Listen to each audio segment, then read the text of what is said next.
You know, it's better that you kind of execute. And I think especially now in this age where ideas and vision, you can just pop up with stuff. I'd rather show people. And this is what I tell the guys all the time, just execute. You know, you should be executing rather than, oh, we can do this, or this is the vision, or this is the plan. The plan can be drawn up within seconds by anybody. Yeah, it's the execution. That's the difficult part. All good, all good. Jelly eels. Kept the insides. It's crazy. So you know how much this area has actually changed?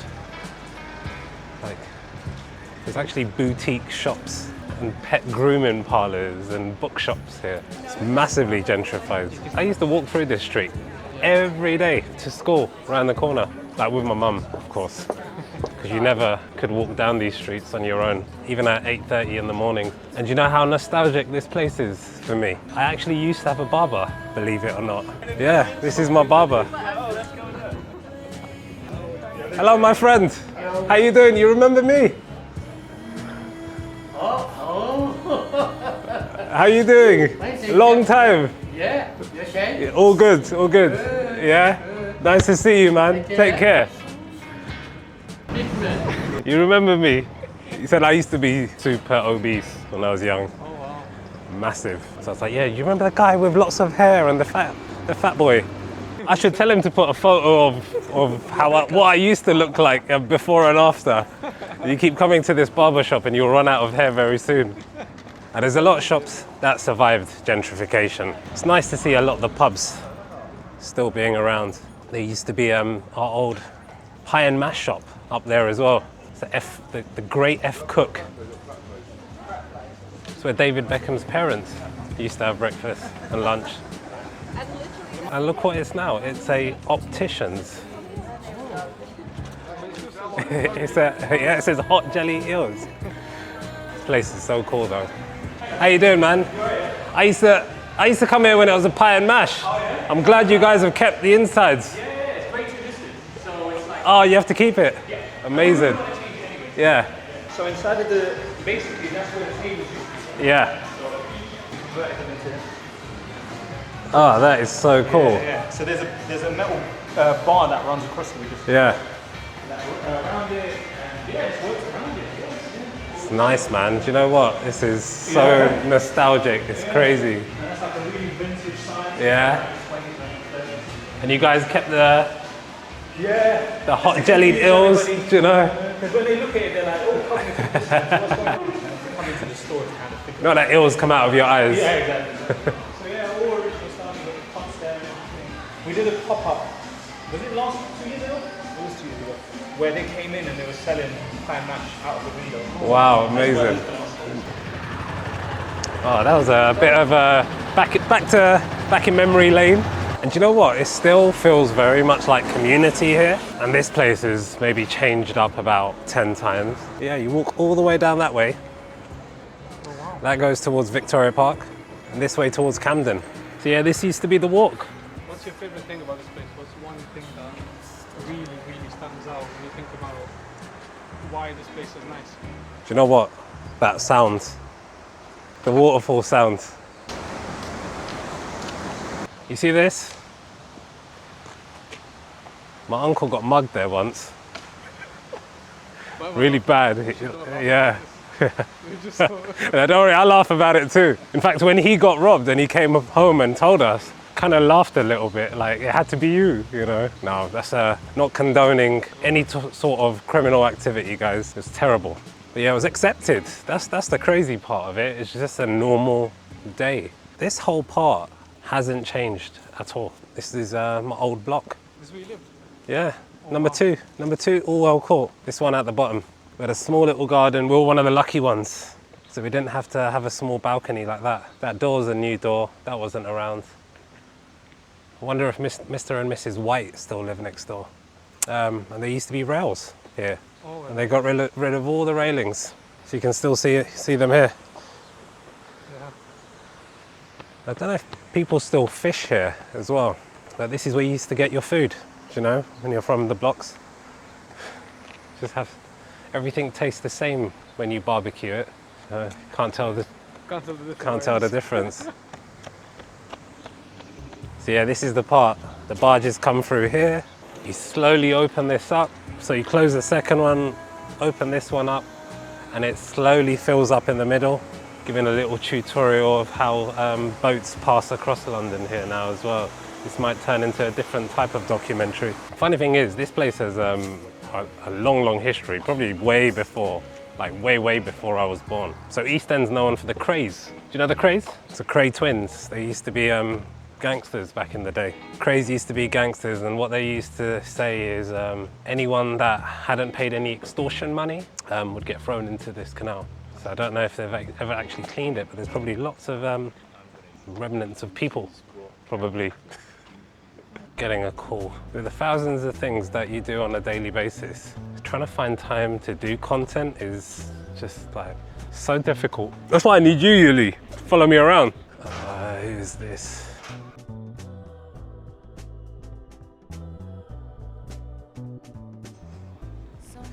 Forever calls, man, all the time.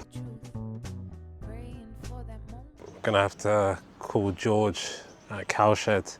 Yeah, the builders are outside apparently. They're due to fit out a new set for our friends at Cowshed Collective, but the key they have doesn't work. So let's try and see if there's gonna be a day of speakerphone calls. Hopefully he picks up. Hello, mate. Hello mate, how are you? All good, how you doing? Yeah, not too bad. You know our guy's outside, mate. He just called me. Mate, I cannot get hold of the office. I don't know what's going on. Oh, really? Oh. Like, they haven't even told us they're not even supposed to be on reception. And we're trying every mobile number that we have. We've emailed, we're getting nothing back. Really? The sofa's, I think, coming in today, according to the guys. Is there any way anyone can get down there, mate? Yeah, I'm doing backup option. I've got someone like 10, 15 minutes down the road and Oh, see okay. if they can go in. Yeah, that'll be nice, But yeah, mate. mate, we are literally bringing around everyone. Apologies. All right, no worries, mate. You're just panning down on my it, phone. Don't worry. Thanks, I feel mate. bad. Yeah, sorry, mate. No worries. All right, No, boy. I'll catch you later. Bye. Cheers. You know, when you're in the other part of London, you can't really do anything. I don't have the keys for this place. What can I do? Anyway, and then Slack messages on WhatsApp and Outlook, and this is trying to still figure out how co-work and, what's the other one? Codex. Yeah. How can they help us be a bit more efficient with responding? To all the founders who I haven't got back to, despite numerous chases, I'm sorry. I'm trying to juggle the thousands of things with a family and kids and trying to do this, you know? It's like, how many hands do you have? Oh, man, I should say maybe I should embody one of the Hindu gods. I mean, I'm meant to be Hindu, you know? Maybe I can get more things done if I had more hands. So we used to play up here. The grass used to be World Cup. I don't know if they're going for the wild thing. Good old Hackney. Do you know about Hackney, Yuli? Not much. No, not much. You ever watched Top Boy? No. No? I met the director of Top Boy Oh, at uni. does this look familiar? I think from the post Yeah, that she showed us. And is this with the film? I think parts of it. Yeah, it's based on. Well, it's inspired by London Fields, where we are. There's a lot of talent in Hackney, you know, a lot of unsaid talent. In fact, a lot of my friends who I went to school with, David Ajala, in fact, big Hollywood name now. He's done stuff on Star Trek, done stuff on Fast and Furious, calls himself the boy from Hackney. Shout out David. Kezi's into music, was very quiet growing up. A lot of those quiet kids you never quite know. They have this hidden talent. Yeah, he's part of a famous band called Rudimental. No way. Yeah. You see, all the people that did a lot better than I did. You know?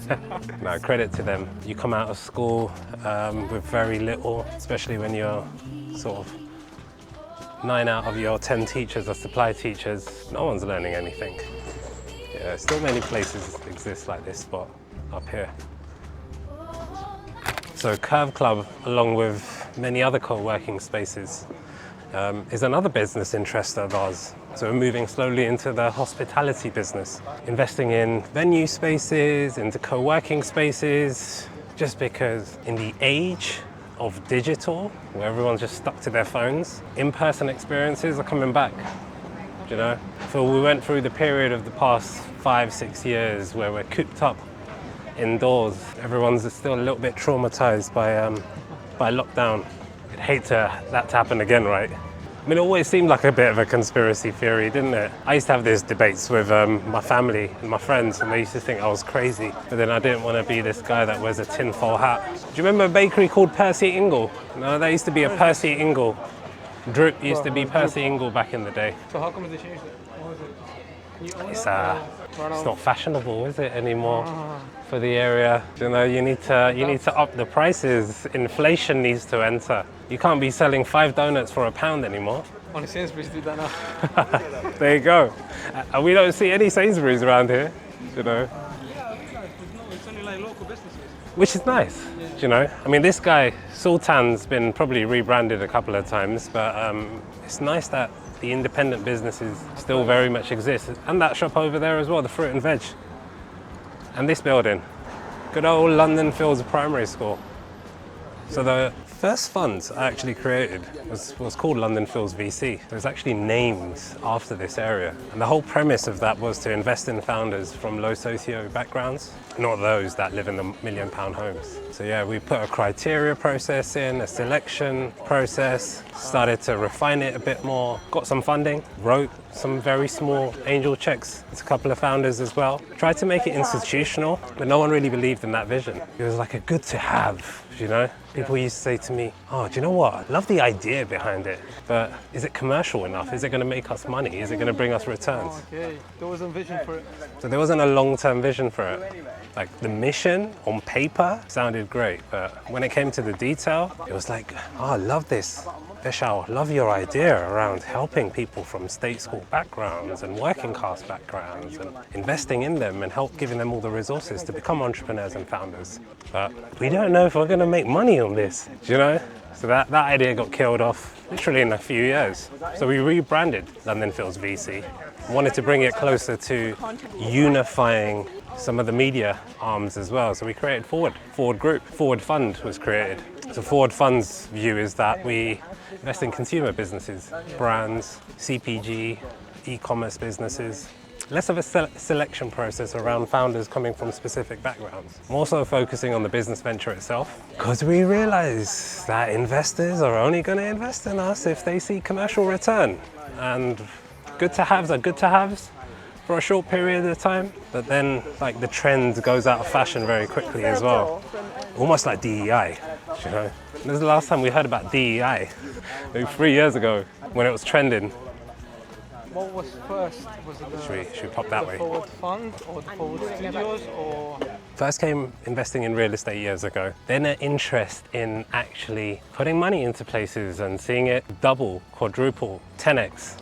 Then came angel investing. So in my real estate days, started to write checks in businesses. Then came London Fields VC, because I was like, do you know what? It's fucking unfair that people don't have opportunities. Like, everyone should have equal opportunities, you know? And the one thing that wasn't being spoken about was your background, where you grew up. So I was like flying the flag, started to go on panel speaking opportunities and lots of other people that were also talking about the same. But yeah, the barrier around it being not commercial enough was always something that I encountered. So angel investing came straight after real estate. Then came London Fields VC. London Fields VC turned into Forward Funds. At the same time, adjacently, Forward Studios was created as well. Forward Studios created IP in shows, starting in sports, then in culture, now slowly into business and investment content. And do you know what the irony is? The irony is that we found ourselves working with talent that came from low socio backgrounds, those that were perhaps in dead-end jobs, just didn't have opportunity once upon a time. And when you got your backs against the wall, you kind of do things out of your comfort zone.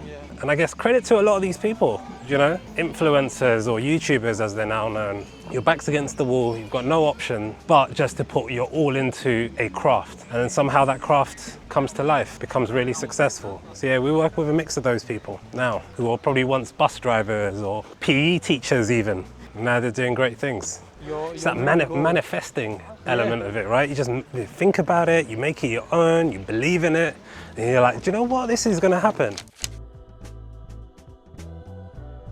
Fields Estate, guys. Fields Estate. It's where street rap and grime is born. So recently we've been looking at a JV partnership with our friends at Cowshed. It's a cowshed business, been around for quite a few years. They come with a huge amount of expertise and specialism in growing shows, working with talent, and I kind of felt that I needed people like that in the room. You know, there's two types of leaders and entrepreneurs, I reckon. One, those that think they can do everything on their own, kind of work in silos, and some are great, don't get me wrong. There's kids in basements that are building, shipping products that are doing 100K monthly revenue on their own with thousands of automations built in. So it can happen. But then the second type of entrepreneur is that who leverages relationships and people and almost sells that vision in to help build alongside others as well. And that second one is the type I am. Bit of an introvert sometimes, but I like to leverage the ability of others to bring them into that vision, because you can't do everything yourself. You know, it's difficult. And we as humans like to be around people, you know? And I think being less stubborn and putting your ego to a side is part and parcel of the whole process. I stopped myself from outreaching for a long time. You know, I used to think, oh, what if this person doesn't respond back? You know, what if they think that I'm just an imposter or something? You know, all of these kind of negative thoughts flow into your head, and that stops you from growing, that stops you from actually taking that first bit of action that might be the deciding factor on whether this works or not. I mean, I've been guilty of that for a number of years. In fact, if I could go back and do this, probably would have done it a lot sooner, you know? I do love this area though, isn't it? It's so peaceful. It's beautiful as well. I mean, look at that. 1875. Amazing. Love architecture. That's what got me attracted to bricks and mortar, you know, in the first place. You have an interest in architecture and like... Yeah, I used to love... to become an architect. Hello?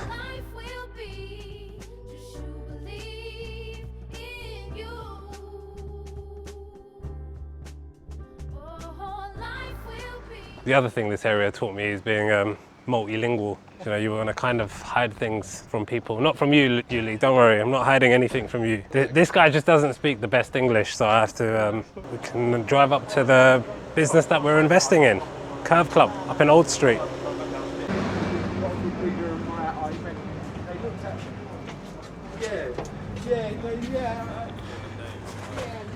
All right, Yuli, we're gonna head off. We're now gonna go to the new business that we're hopefully gonna be buying. It's not too far from here, so yeah. I probably let it fall to flame, but with her it's like we share the same sort of brain. So I dial her up and see if I can let a fool explain. And she's the only one I'm holding when the day is So we are Curve Club, 13 minutes away. See, the traffic is mental around here, you know. This is the one big reason why you would not live in this area. Positive is, yeah, you can cycle loads, you get lots of exercise, and walking around you get your steps in as well. This is not a car-friendly area anymore, at all. I'd love to know the amount of black cab drivers that became Uber drivers though. It'll be a stat worth. I think it's easier to work as an Uber driver than black cab. Like you're on shift in a black cab. For Uber you can just do whenever. But you don't even need to know English. Yeah, the phone just tells you, okay, go, finished. I see people on rollerblades. Do you know how to rollerblade? Yeah. Do you? Yeah. Oh man. I was never allowed to rollerblade. I know how to ski. I want to learn how to ski. I was never allowed to ski. I'm not the best skier either. You know, I think that was a bit of a privileged sport back in the day. I think it still is. It is, right? Yeah, if you live in like the northern countries, Yeah. you're pretty much set to learn those things. There's a shortage, right? This is, yeah, we just went past Shoreditch. This is Old Street. So this, they said, was actually meant to be the Silicon Valley of London. And they had tons of regeneration here, you see? Like they did up all of those office buildings. And they redecorated them. That's part of the regeneration. To make it cultured. Make it look like London. You know. But yeah, this area was tight. I know you got good old granola advertising up there and Stripe. This is interesting. So do you say they achieved the Silicon Valley? No, and I think they moved that vision to King's Cross more recently. So now all the big tech companies have started to move into parts of Old Coal Yard in King's Cross and just behind St Pancras. Was it like Google and Samsung the biggest ones Yeah. that moved there? Yeah, Google have been there for years, and then recently there was Meta's moved. I've got a HQ there. Amazon have taken a big chunk of land and turned it into their offices. But yeah, this area, this roundabout was meant to be Silicon Roundabout or something. Tons of regeneration though. High-rise hotels. Still got the local chicken shop. You know, you got to keep it real. They need to keep some culture.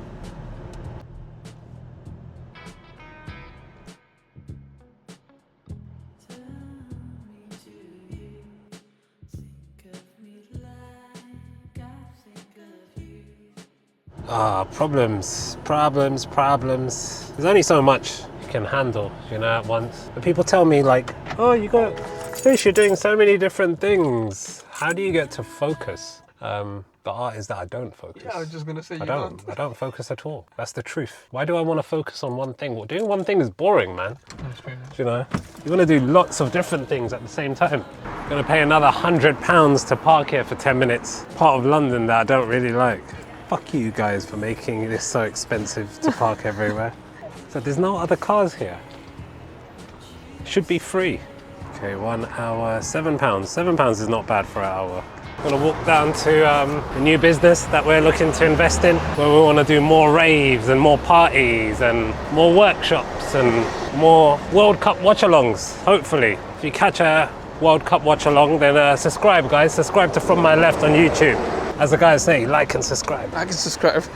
It's a proper art actually being in front of camera and being confident enough to express what you're thinking in words. Yeah. But I also think it's courage. A lot of this is To do this, courage yeah. and like bravery based, because being around talent and people that are content creators, you kind of see that they have this gear they switch into. And I've been around them for years. We've been working alongside them. In fact, lots of those are business partners with a lot of ventures that we've created. And they do have this different kind of energy. So it's this art that they've crafted. So even as a born and bred Londoner, I still find myself using sat-nav, using maps. You know what I've also noticed, that filming a lot for people around London, everyone's like, whoa, who's this person? You know? Like if they see a big camera following another guy, Yeah. they're like, interesting, whoa, I'm what a is he filming?" streamer. Yeah, he's a streamer, like I film it we're for on TV Twitch. or something. We got 10K on live, guys. Hey, chat. Keep liking, chat.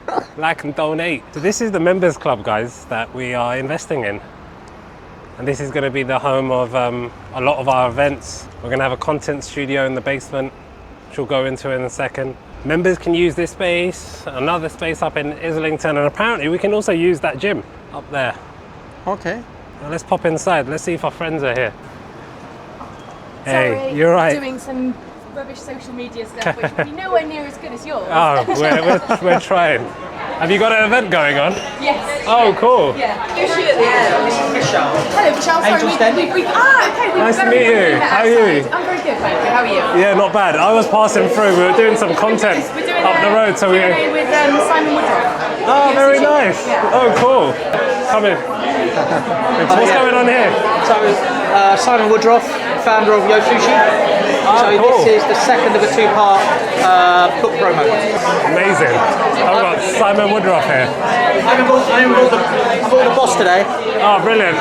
This is Michelle. Oh, hi. Hello, Michelle. Lovely to meet you. How are you? And mate Richie. Hey, lovely to meet you. We thought we'd Gatecrash. We're uninvited.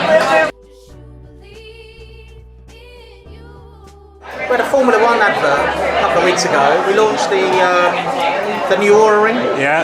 That was here 3 weeks ago, so it's good for lunchtime. Very nice. Very nice.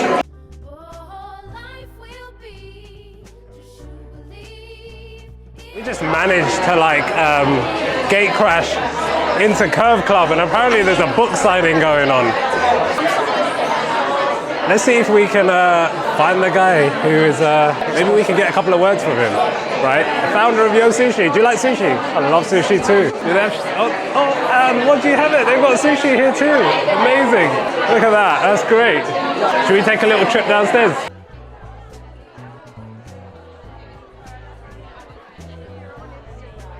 great. There's guys. Oh. How you doing, mate? Nice to see you. Very well. How are you? Good. You're busy upstairs? We were just roaming around with the camera. Thought we'd gate crash and pop in quickly. Say hello. This is, we're doing Andrea in Bank. Yes. She heads. Lovely to meet you.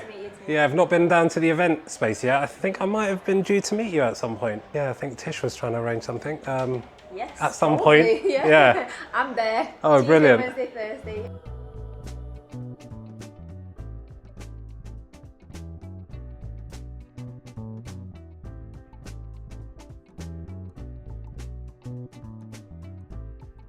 We'll try and arrange something. Lovely to meet you. What's your name? Anda. Anda. Lovely to meet you. I'm Vish.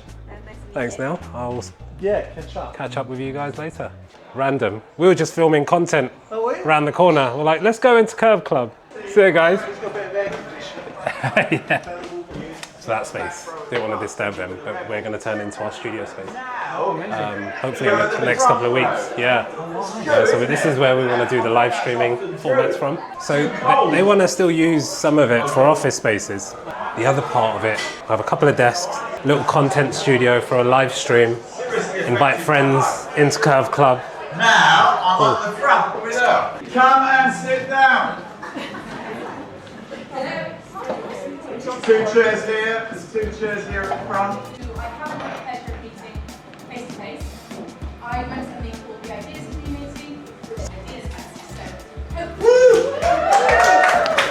those of you who have think about it now, is A lot of the time it's because I had no qualifications or the gift of I can't possibly whatever that is. absolutely like rapping on it.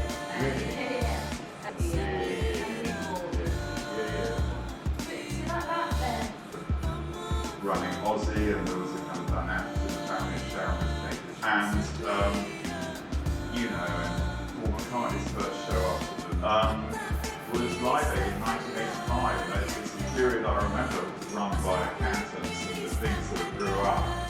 And I remember thinking around E, and Kevin, and the truth is, the harder you work, the more that you sweat, the luckier you get.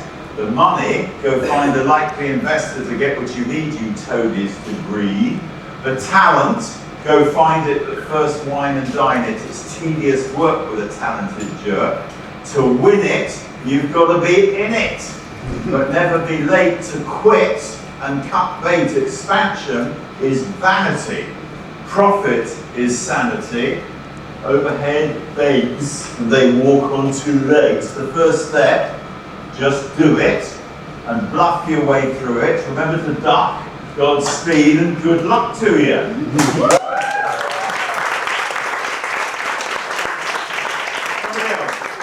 Your stylist.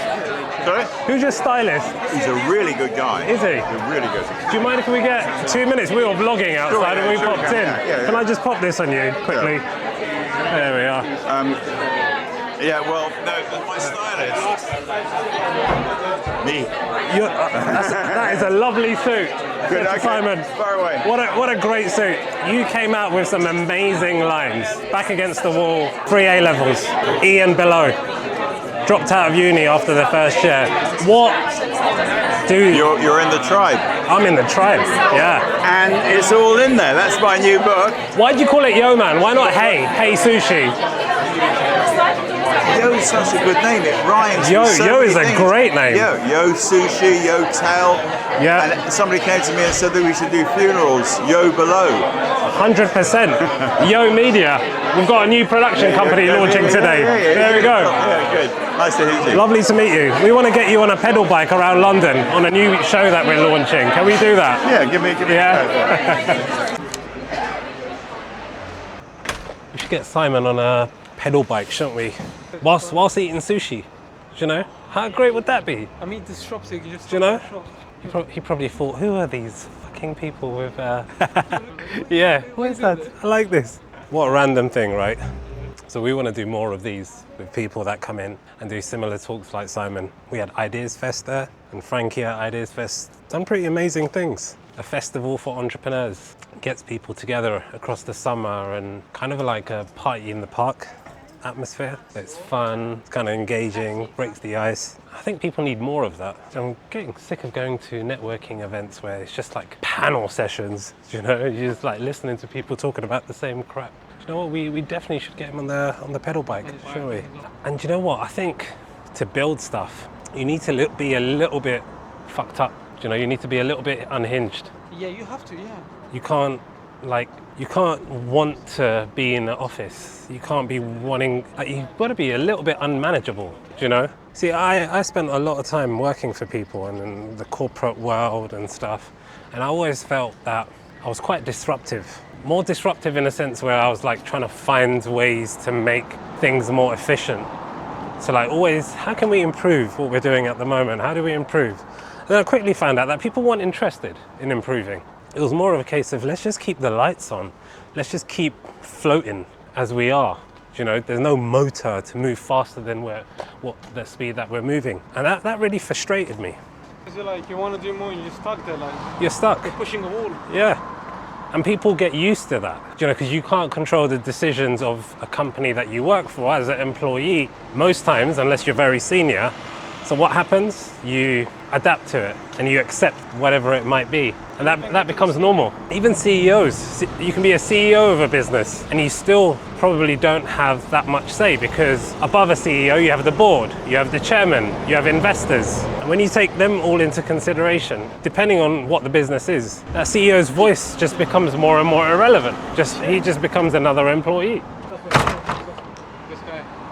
Yeah, and like, it's crazy that we heard from someone that's built probably one of the most successful food chains in the UK, expanded into like various other adjacent business, hotels, Yotel. He spoke about the media stuff, now he's looking on to doing different ideas. And this is a guy in his 60s, 70s, apparently. Still got that energy, he's still got the entrepreneurial sort of spirit in him, but someone that, similar to what he said, you know, like execute, think less sometimes and just do things. If you're going to fail, you kind of fail forward. You know? There's no harm in actually trying. I think the biggest thing is not trying. There you go, words of wisdom from Simon Woodroffe. Big up Simon Woodroffe. Yo man, get your copies.